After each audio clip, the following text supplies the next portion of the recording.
आलू भाजबो, डाल डिम और आलू एक साथे, নুন, একটু হলদি, জিরে লঙ্কা,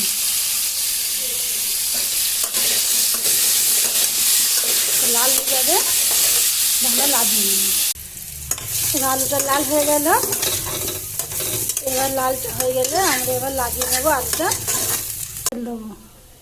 আমি পেঁয়াজ দেবো, তেজপাতা দেবো, দিয়ে পেঁয়াজটা ভালো করে লাল করে দেবো।